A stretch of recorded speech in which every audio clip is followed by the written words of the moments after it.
to, że zaszczyciliście swoją osobą spotkanie ze mną.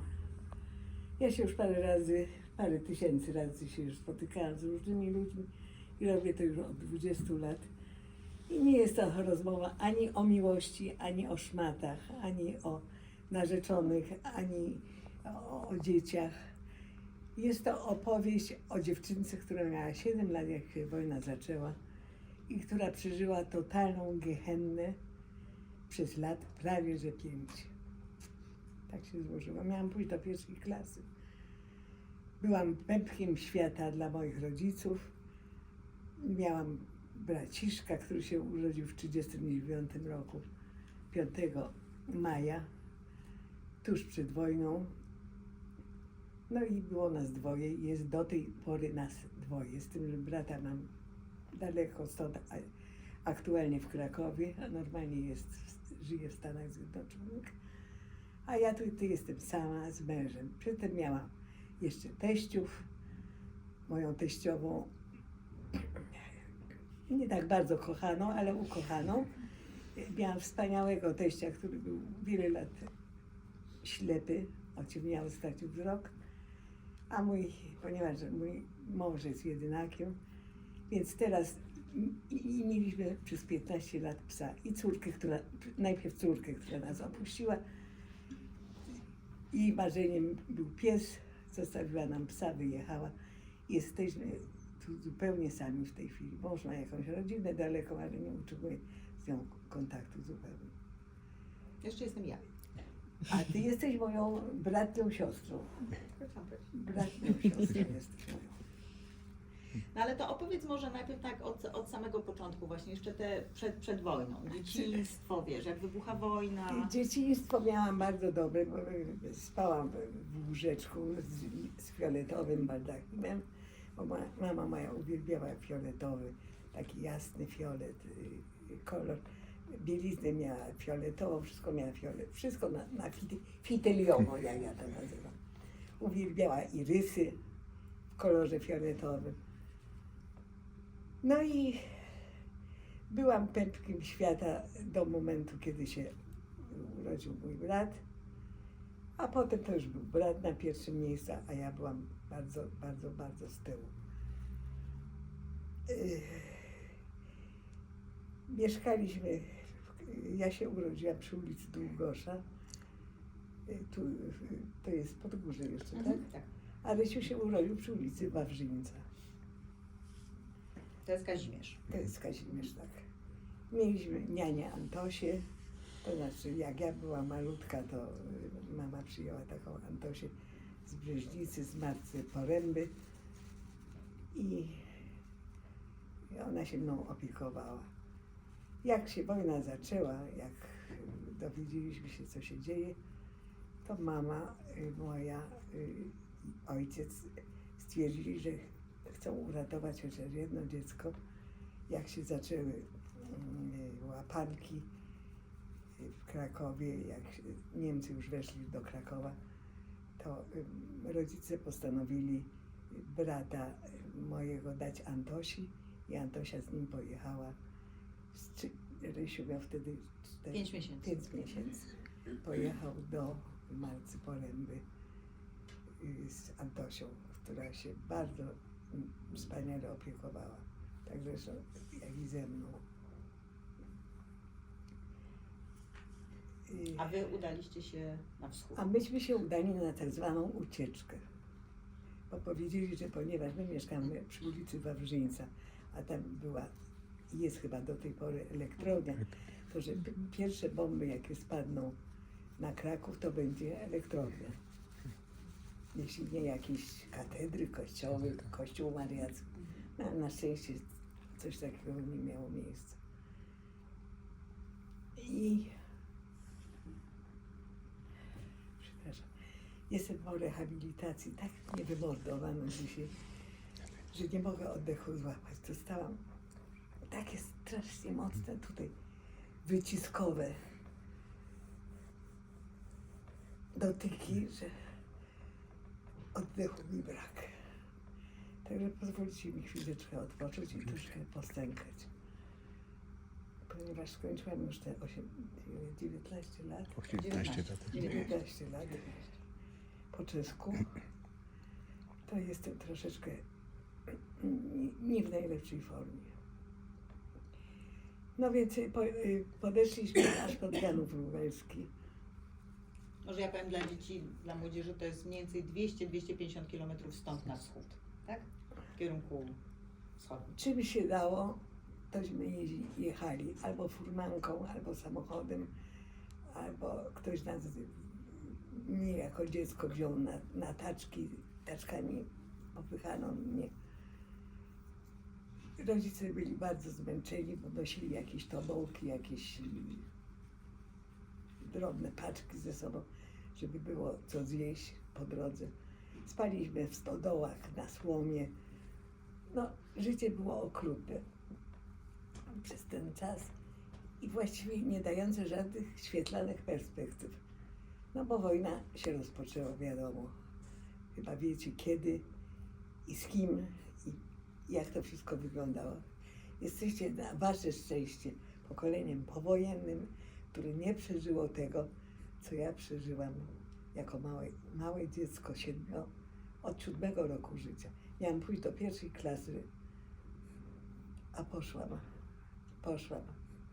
tam, gdzie nie powinnam była się nigdy znaleźć. A znalazłam się wraz z moimi rodzicami i resztą rodziny. Był brat mojego ojca z żoną i z córką, czyli z kuzynką moją. No a rodzice ojca byli też babcia i dziadziu ze strony tatusia. Rodzice, czyli moi dziadkowie, a drugimi dziadkami była rodzina Roznerów, muzyków bardzo znanych, nie tylko w Krakowie, ale nieomalże w całej Polsce, nawet za granicę wyjeżdżali na koncerty.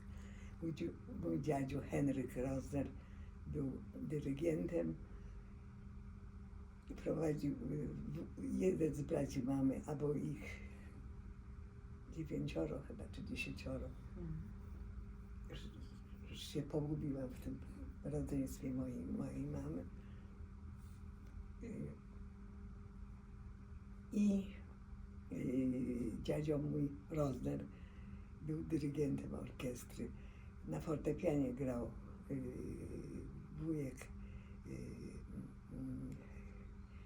Jerzy grał na fortepianie, ale nie jak był w Polsce. Bo wyjechał w 1938 roku, tuż przed wojną wyjechał na wystawę światową do Ameryki, zostawiając w Stanisławowi swoją żonę i dziecko, która to żona i dziecko zostali z samego początku rozstrzelani. Także został wdowcem i nie przeżył wojny w Polsce na swoje szczęście. Ożenił się tam drugi raz i przyjechał do Polski już grubo po wojnie. Ale Jerzy grał na fortepianie. Ale Jerzy grał na fortepianie, Herman grał na skrzypcach, Wile grał na trąbce. Jedna ciocia śpiewała, ale pięknie, ale nie w lokalu żadnym. Sióstr mama miała 2. Jedna została rozstrzelana, druga została utopiona razem z rodzicami, czyli z dziadkami. I została tylko mama i wujkowie, którzy sukcesywnie umierali. No i jeszcze był Poldek na akordeonie. Poldek grał na akordeon, tak, Poldek. Byli bardzo kochani, bardzo przystojni. Tak im się włosy kręciły wszystkim jak mnie. A jeszcze był Samek był przecież, który został zrzucony ze skał w Mauthausen.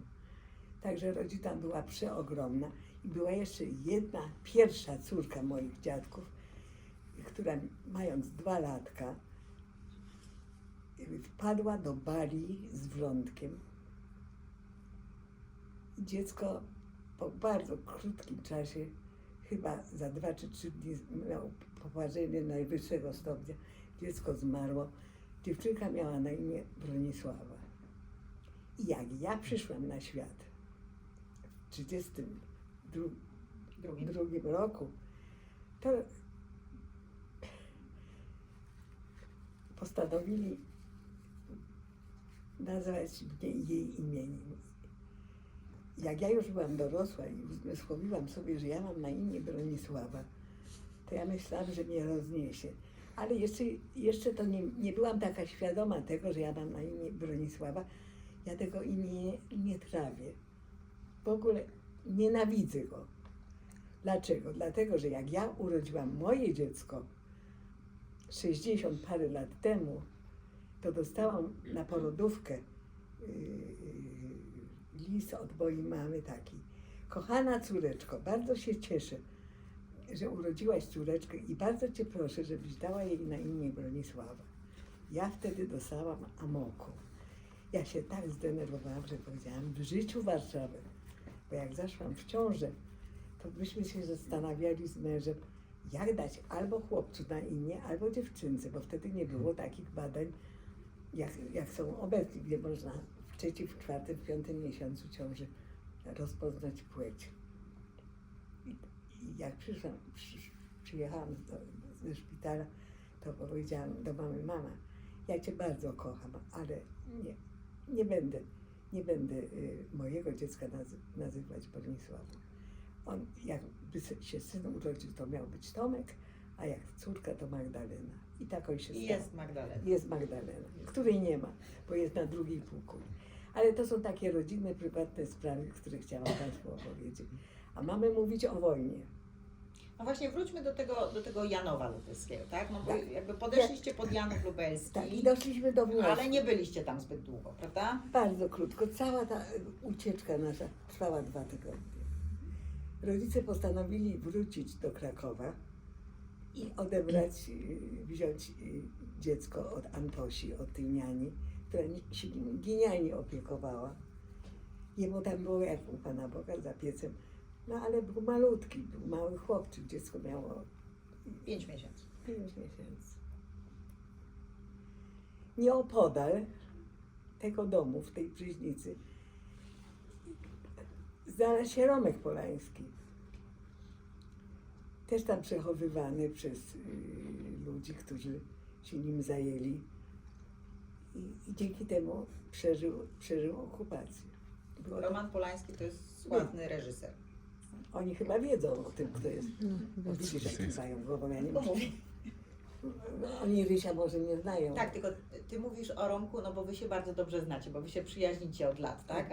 A dla nich Tak. może to nie jest jasne skąd, tak? No więc jakby... No to dobrze, że powiedziałaś. Także Rysiu się dali przyjaźnić z Romkiem, Romek z Rysiem, nakręcili film o swoich przeżyciach okupacyjnych. A ja też nakręciłam parę filmów, bo w telewizji to jest mnie potąd. Nic nie robię, tylko udzielam wywiadów. Ponieważ zostałam jedyna w Polsce z listy Schindlera. Nie ma w Krakowie, ani w żadnym mieście polskim tutaj osoby, która by przeżyła dzięki Schindlerowi, u którego tutaj pracowałam, tu, w tym pomieszczeniu. No właśnie, może wróćmy jakby do tych czasów, nie? No bo wróciliście z tego Janowa Lubelskiego, wróciliście do siebie do domu, no ale dosyć szybko zaczęło się getto. Nie? Wylądowaliście w getcie. Wylądowaliśmy w getcie. Dokładnie. No może opowiedz właśnie, gdzie mieszkaliście w getcie, co Mieszkaliśmy robiłaś? na Limanowskiego 20, tam mieszkali dziadkowie Chorowicowie, była babcia, był dziadziu, był brat tatusia, bo ich było dwóch panów było w rodzinie Chorowiców. Natomiast w rodzinie Roznerów cały zagon ludzi od metra. Mieszkali tutaj bardzo blisko, niedaleko. Właśnie przyjeżdżaliśmy przed chwileczką koło domów, gdzie mieszkali dziadkowie Roznerowi. Ale musiałaś pracować w getcie, prawda? W getcie pracowałam jako zamiataczka, jako zamiatająca miotłą ulicę. Dzięki temu w ogóle mogłam żyć, bo Niemcy jak widzieli takiego szkuta, to nie było problemu, żeby trzasnąć go. Tyle krwi, ile ja się naoglądałam w moim życiu, to chyba ta część widowni, gdyby rozlała swoją krew, to by nie było jej tyle. Narzeczony dzwoni, ale nie znamy go. Nie znam tego. Później odzwonię. Ale to nie Tadeusz chyba. Nie. Nie z domu. Nie mąż rodzący. Nie. To bym ci powiedziała, że mąż dzwoni. Od jakiejś opcji. Widzisz, jak mnie kochają wszyscy.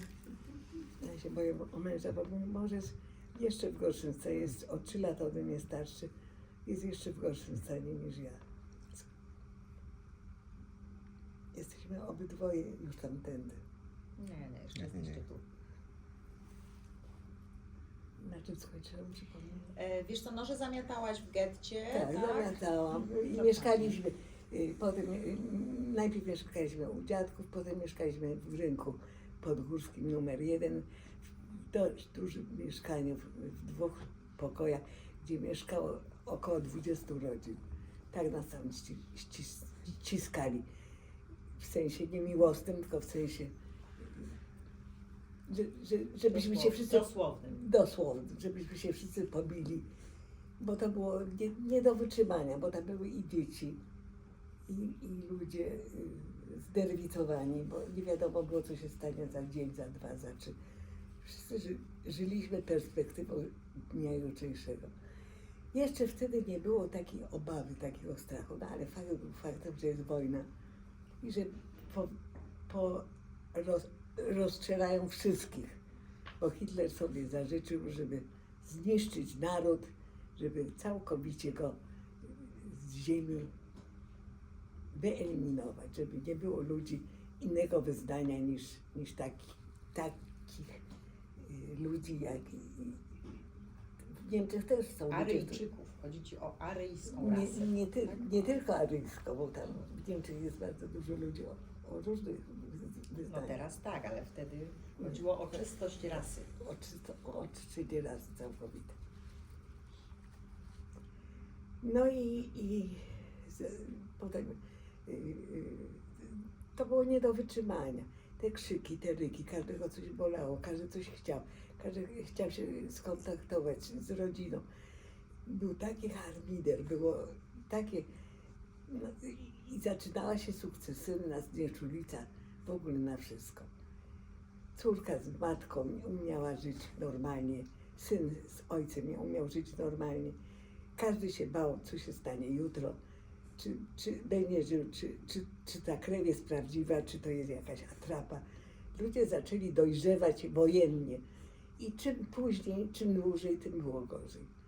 Do tego stopnia, że na przykład jak ja byłam w Auschwitz, w Oświęcimiu, to ludzie już byli tak przesyceni tą tematyką, tym stanem rzeczy, że rzucali się na podłączone druty kolczaste.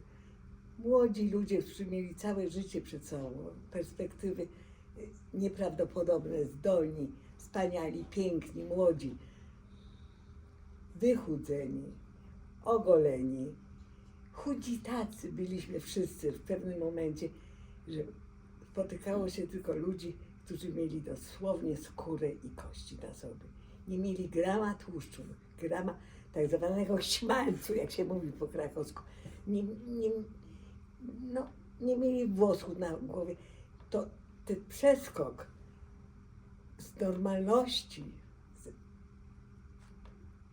dnia codziennego w kontekście tego, co się działo w obozie, czy w getcie jeszcze nie, ale w obozach, w których ja byłam, to tego się nie da w ogóle opisać. Już tyle książek na ten temat powstało, jeszcze powstaną 2, ale nie moich. Moje powstaną te 2 kiedyś. Jedna już za chwilę, a druga za dłuższą chwilę. Ale to, co ludzie wypisywali o swoich przeżyciach, to sądzę, że wy, pomimo że jesteście młodzi, czytaliście chyba jakieś książki biograficzne o okupacji. Dużo autorów było, którzy napisali książki o swoich przejściach wojennych. Ja nie jestem odosobnionym wypadkiem. No, ale za niedługo przeczytają książkę o tobie. Jak zechcą. Jak zechcą, to nie wiem którą. Tą pierwszą czy tą drugą. I jedną i drugą w swoim czasie. Ale ja mam już pierwszą. Pierwsza była, ale jej nie ma. Bo pan profesor Schodnicki napisał pierwszą. No nie, pierwsza jest już niedostępna. Już nie następna. Ja jeszcze mam jeden egzemplarz dla Ciebie ekstra. Jakbyś miała jakiegoś narzeczonego, to byś chciała podarować. Dobrze. Narzeczeni mogą się zgłaszać. To jest dla Ciebie za młode towarzystwo. Masz kurczę. No. Za młode. Ty jesteś bardziej dojrzałą kobietą. Dobrze. Ale powiedz mi... Ale piękną i młodą. O właśnie. Ale wróćmy z powrotem jeszcze, wiesz co, bo w getcie, twoi rodzice już w getcie zaczęli pracować u Schindlera, Tak. prawda? Tak. Dokładnie, Tak. nie? No może o tym coś może powiedzieć, no bo najpierw przychodzili Żydzi, że tak powiem, z obszaru getta tutaj Tak, do fabryki, tak? Ale wszystko dlatego, że mój tatuś był zaprzyjaźniony z panem bankierem. Bankierem, tak. Oni się przyjaźnili wiele lat. Mama moja się przyjaźniła z jego żoną po wojnie w Wiedniu, jak był. On już nie żył dawno. I pan bankier całkiem po prostu nas zarekomendował. A dla wyjaśnienia, pan bankier, Żyd, był teściem jednego z wcześniejszych właścicieli, bo fabryka Schindlera powstaje w 1937 roku, zakładają ją 3 Żydzi i funkcjonuje 2 lata i w 1939 firma ogłasza upadłość.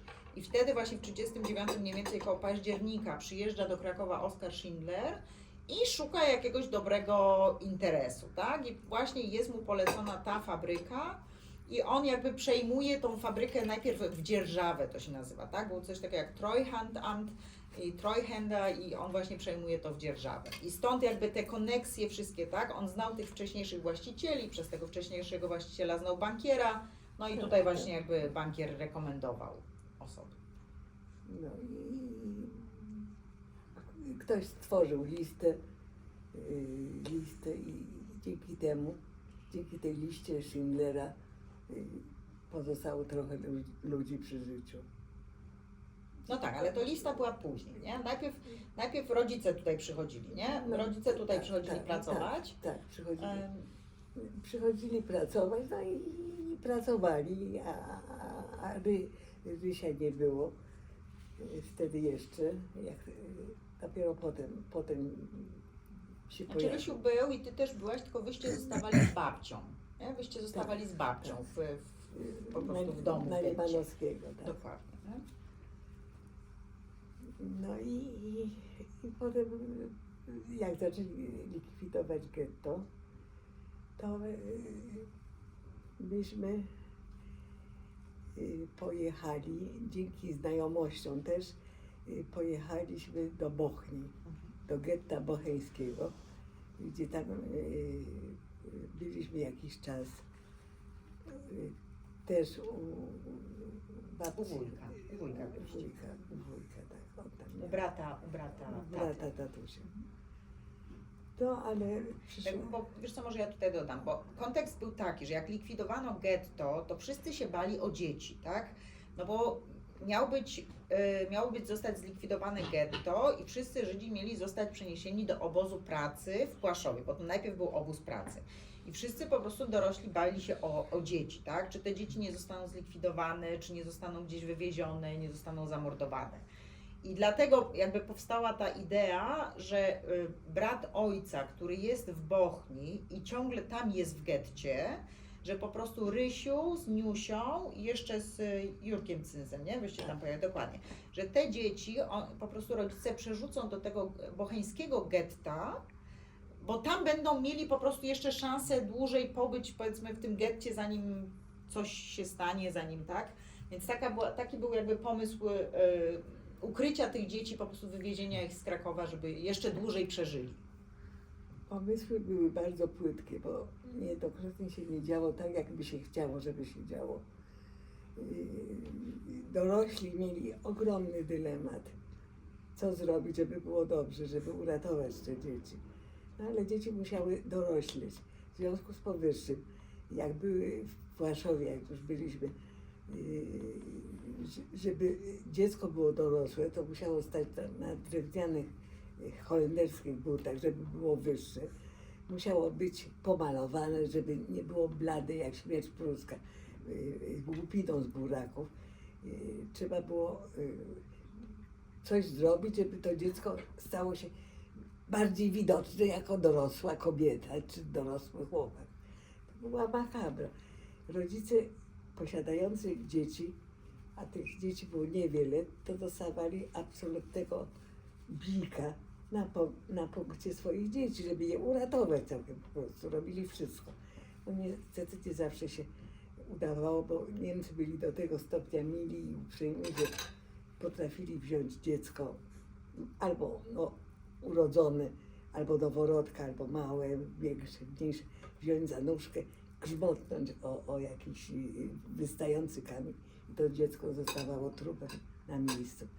Widoki były niejednokrotnie tak straszne, tak przejmujące, że ludzie nie mogli spać. Nie dość, że głodowali, to jeszcze spać nie mogli, bo to wszystko leżało w sercu, na sercu, pod sercem. Atmosfera się tak zagęszczała, że jak dostawaliśmy po kawałku chleba z marmeladą zrobioną z buraków, to matka tą kromkę chleba potrafiła córce ukraść spod głowy, spod słomy i vice versa. Dziecko kradło matce albo matka kradła dziecko. Ludzie padali z głodu, bo to, co nam dawano do jedzenia, to był szczyt wszystkiego. Ludzie głodowali, umierali z głodu, chudli, codziennie byli o 2 kg chudsi, bo kawa to była lura, to nie była w ogóle kawa żadna, bez smaku. Zupa to była litra woda, 4 krupy, jak to się mówi, był dalszy ciąg tej nazwy. Kolacji nie było żadnej, prawie że. Znowu jakaś kromka czegoś tam. No, głodowaliśmy potwornie. Byliśmy bardzo biedni, nie mogliśmy, był ruch, był szmer, były jęki, kobiety były obolałe, a najgorsze to były kąpiele w Oświęcimiu. To było chyba najgorsze, co mogłam przeżyć. To było Oświęcim. Bo w Płaszowie też było... No właśnie, wróćmy do Płaszowa, bo czy przypominasz sobie ten moment, bo jest tak, że wy jesteście parę miesięcy w Bochni, ale w pewnym momencie getto w Bochni też jest likwidowane. Tak. I wtedy rodzice decydują, okej, dobra, ściągamy was z powrotem, Do Płaszowa. ale już do Płaszowa, Tak. do obozu w Płaszowie. I my przyjeżdżamy autem. Właśnie, dokładnie. Pamiętasz tą scenę? Bardzo dobrze pamiętam. Przyjeżdżamy w aucie, w takim samochodzie, Na Pace. na Pace, to teraz w takim towarowym jakimś autobusie, gdzie jest cała masa worków z jakąś, nie była mąka, to było wiesz coś, Mąko podobne. mąko podobno, nie wiem czy to było na chleb, czy na zupę, czy na bułeczki, na pewno nie. I myśmy z Olkiem, z moim kuzynem, z synem Hermana Roznera i jeszcze... Rysiu i Jurek Cyns. I Jurek. We trójkę siedzieliśmy wśród tych worków, żeby nas nie było widać. Jak zjeżdżaliśmy z górki, pamiętam, było takie wzgórze, zjeżdżaliśmy tym autem, to na Apelplacu była szubienica stała i wieszano mężczyznę. Jak się potem okazało, wieszano brata żony wujka Poltka, który grał na akordeonie, niejakiego pana Haubenstocka. I tego widoku, to był pierwszy taki wstrząsający dla mnie widok z szubienicą w tytule. Strasznie się przejęłam tym, no ale może nie tak strasznie, jak gdybym była bardziej dorosła, to jeszcze bardziej przeżyła. Ale jako dziecko to ja nie mogłam zrozumieć, o co tu chodzi. Ale było to dla mnie wstrząsające, jak widziałam człowieka, obwieszonego tutaj sznurami i wiszącego z głową. Tak. Teraz mogę to oglądać na filmie. Ale wtedy ja byłam za mała na to, żeby nie widziałam takiego obrazka. Tak, no musicie pamiętać, że to jest rok 1943. W marcu jest likwidacja getta, przenoszą się Żydzi do obozu pracy i mniej więcej, powiedzmy, w tym czasie jakoś tam, tak, w parę miesięcy później Niusia przyjeżdża, czyli ma 11 lat. Tak, bo Niusia jest z 32, więc w 43 ma 11 lat. Czyli jestem smarkula z ptasim mózgiem, przeżywająca gehennę wiele rzeczy nierozumiejąca, obolała, głodna, zawszona. Wszyscy byliśmy, to chodziły po nas tak jak tyle, ile was jest tutaj, w tym szeregu, to chodziły po wszystkim, po głowie, po ciele, po tych brudnych majtkach, koszulach, pasiakach. Wtedy jeszcze nie było pasiaków, przepraszam, ale każdy nosił jakąś szmatę na sobie, ani wyprać bielizny, ani wyprać stanika, ani wyprać, za przeproszeniem, majtek. No, ja tego tak dobrze nie byłam w stanie pojąć. Jeszcze byłam za głupia i zdawałam sobie sprawę z tego, że żyję w nieszczęśliwym dla siebie okresie. No ale moje rozumowanie było zupełnie inne, dlatego nie życzę żadnemu człowiekowi na świecie, żeby przeżył taką gehennę, jaką ja przeżyłam. I zawsze mi się pytają, co pani myśli o nas, młodzi ludzie? To ja zawsze odpowiadam to samo. Obyście nigdy w życiu nie doczekali takiego stanu, jak ja zaliczyłam w swoim życiu. I że mogę żyć do tej pory. I jeszcze nie mówię do mojego męża, proszę pana. Bo tak by się mogło też stać. Jeszcze No raz tak, ale powtarzam. pomimo tego, że byłaś taka mała, bo miałaś tylko 11 lat, no to w Płaszowie, czyli w obozie pracy, a potem w obozie koncentracyjnym, też musiałaś pracować, prawda? Musiałaś się stawiać na apel placu, jak były selekcje, to musiałaś się chować, Tak. ale też Tak. musiałaś pracować, prawda? To pracowałam w Bineraj, czyli w szczotkarni. Robiłam szczotki twarde, takie do podłogi. I robiłam szczotki do czyszczenia garderoby. I robiłam szczotki, pędzelki robiłam też. I dzisiaj, ja to zawsze powtarzam, że gdybym miała drut taki i takie deseczki z dziurkami i włosie końskie, to przysięgam ci, że dzisiaj ci szczotkę zrobiłam. Byś umarła ze śmiechu, jak ja to robię. Ale To kiedyś pamiętam przygotuję, wiesz? ja pamiętam każdy ruch, jaki wykonywałam. A najlepszym numerem było to, że to było na wzgórzu, a na dole była tak zwana chujowa górka. To było w Płaszowie, gdzie przywożono ludzi, wysadzano z autobusów, z samochodów. Ci ludzie się otrzepywali, dzieciom poprawiali kocharki. Za chwileczkę znajdowali się w rowi. Przychodzili Niemcy z psami, z takimi wilczurami, wilkami pięknymi, naturalnie w kagańcach, ale szczekały te psy, potem ściągano kagańce. Psy były, że można było zwariować. I w tym domku, gdzie była ta szczotkarnia, gdzie myśmy te szczotki robili, było tam parę osób, w dziurze był taki duży sęk. To był taki drewniany barak. Barak, taki Tak, drewniany, mały baraczek. I ja przez dziurkę po tym sęku wypchanym przez kogoś tam, nie przeze mnie, widziałam, co się dzieje. Ja byłam tak tym przerażona i to się działo, ja tam pracowałam parę tygodni i to się działo codziennie. Tych ludzi ubranych we futra, w płaszcze, w sukienki, w kostiumy. Rozbierali się. Oni myśleli, że oni przyjechali gdzieś na jakiś wywczas, na jakieś wakacje. Na wywczasy, że przyjechali. Zdawali sobie sprawę, że oni za 5 minut będą leżeli w rowie tej chujowej górki jako trupy. Potem oni to oblewali paliwem, benzyną prawdopodobnie, podpalali. Potem przyjeżdżali więźniowie z taczkami i łopatami, zbierali ten popiół i co z tym robili, to tego ja nie wiem. No, ale Ta chujowa górka się nazywa dlatego tak, bo jeszcze był, Chojar tak, ale bo ja mówię, jest tak, była tak, chujowa górka i cipta górka, nie, cipowy dołek. cipowy dołek, Dokładnie. tak. Tak, a chujowa górka nazywała się dlatego, że jeden z SS-manów, który tam właśnie nadzorował te rozstrzeliwania, nazywał się Chujar. Chojar. Czy Chojar, czy Chojar. Chujar, dokładnie. I to od jego nazwiska jakby nazwano właśnie tą Ale górkę. ta druga nazwa to nie wiem, od kogo pochodzi. Też nie wiem, ale wiem, że się tak nazywa. Ja też. A wiesz, że ja się dowiedziałam, ja o tej górce w ogóle nic nie wiedziałam. Nie, o tym dołku nie wiedziałaś. O tym dołku. O dołku nie wiedziałaś. Nie wiedziałam, ja się dopiero tu Bo dowiedziałam. to było w innym miejscu. Ja miałaś. tego w ogóle nie widziałam. Tak. Na moje oczy nie widziałam. Ale chujową górkę widziałam przez bardzo długi okres czasu. To już potem, wiesz, po jakimś czasie to już nie robi takiego wrażenia.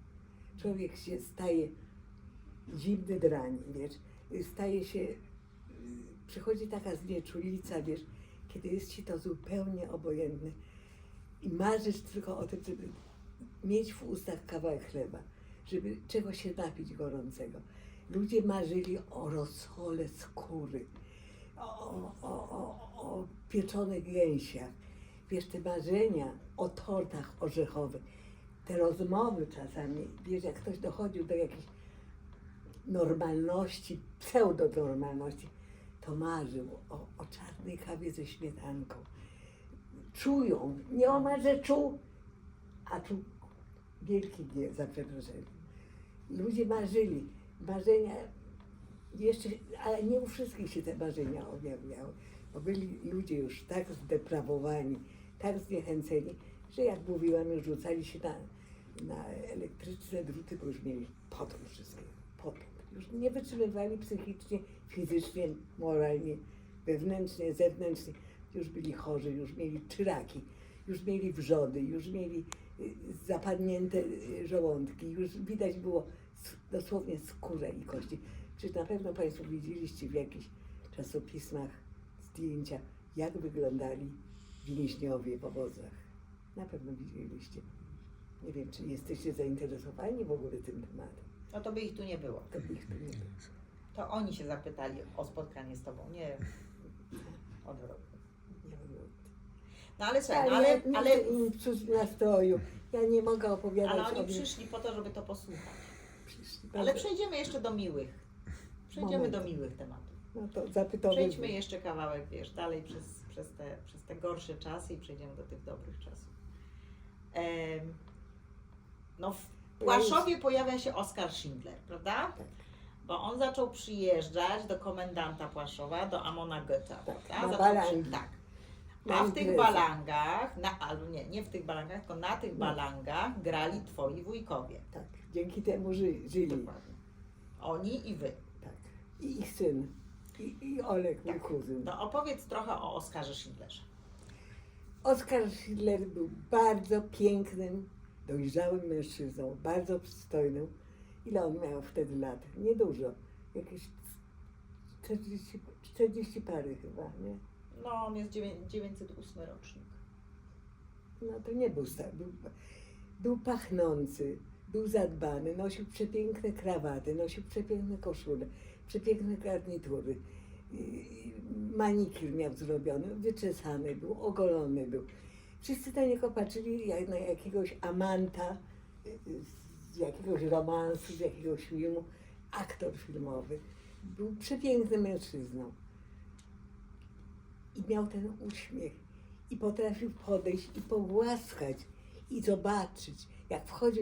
Jak wchodził na halę maszynową, wyciągał ostentacyjnie z pudełka angielskich czy amerykańskich pudełek, wyciągał papierosa, zapalał tego papierosa, 2 razy się zaciągnął i rzucił za siebie.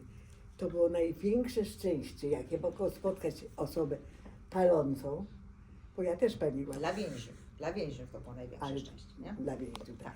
Bo jeszcze wrócę do tego, że ja zaczęłam, paliłam. Mama mi dawała papierosa, jak ja miałam 13 lat. Ale to wam może za chwileczkę opowiem. Więc Schindler był naprawdę niesłychanie sympatyczną postacią.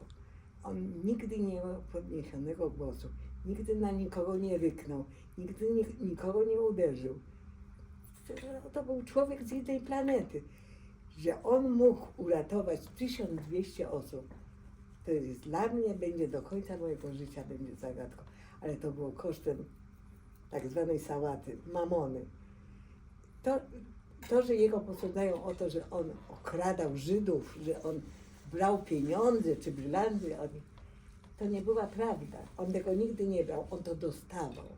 Bo jak on to miał, to on mógł za to uratować ludzkie życie. Bo on sam nie był jakiś super bogaty.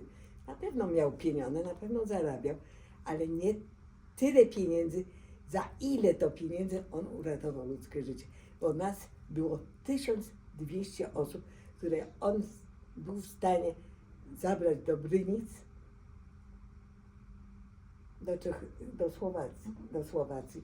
I gdzie on nas tam utrzymywał, żywił, dawał nam pracę i dawał nam jeść. I jego żona Emily, i jego kochanka, która była też, nie pamiętam, miał dwie. No, można mieć dwie, czasami ktoś ma dwóch. Jedna była, znaczy nie pamiętam imienia, ale pamiętam, że Bukowski się nazywała z nazwiska. Jedna była Bukowski, ale nie To ja pamiętam nie, imienia. to nie żona. No nie, żona była Emily, nie? Emily Pec. Ale ja Bukowski nie znałam jej imię.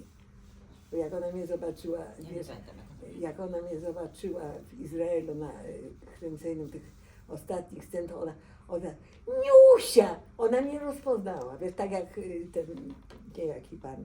To za chwilę, to już za chwilę opowiadam. Ona mnie poznała. No ale wtedy właśnie zaczyna się, no bo już jesteśmy tak jakby, bo to wiecie, to wszystko trwa ileś tam miesięcy, prawda? Ci Żydzi są w tym getcie, są potem w Płaszowie, chodzą do pracy właśnie do Oskara Schindlera, no i potem nadchodzi rok, koniec, druga połowa 44. Oskar Schindler dokładnie monitoruje, jak przebiega front, jak front się przesuwa, jakie są w ogóle posunięcia wojskowe. Widzieliście na pewno mapę, prawda, w gabinecie Oskara Schindlera, no więc na tej mapie on sobie tam dokładnie zaznaczał pineskami, gdzie to się wszystko przesuwa. No i dochodzi do wniosku, że wojna raczej będzie przegrana i podejmuje decyzję, że zwija interes, tak? Po prostu zawiera wszystko, zamyka fabrykę, ale nie sprzedaje, tylko właśnie taka jakby powiedzmy dochodzi do niego takiej przemiany, można by powiedzieć, i on stwierdza, że on chce uratować tych Żydów.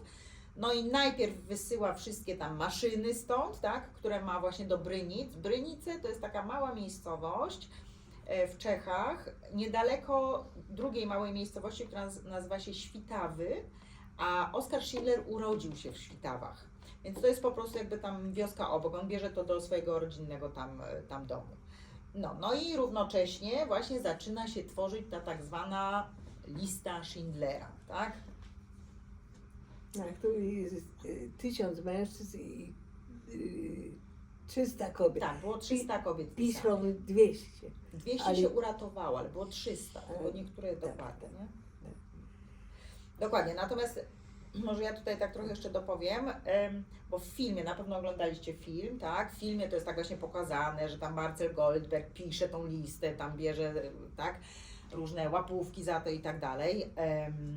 To się tak nazywa lista Schindlera, natomiast tak naprawdę były dwie listy transportowe, ponieważ zawsze, jeżeli wychodziły jakiekolwiek transporty z obozów do obozów, tak, jeżeli właśnie pracownicy przymusowi, więźniowie przymusowi byli przesiedlani, to zawsze były tak zwana lista męska transportowa i lista żeńska transportowa, tak? Więc były dwie listy. Była lista właśnie tych 1000 mężczyzn i lista tych 300 kobiet. Dokładnie.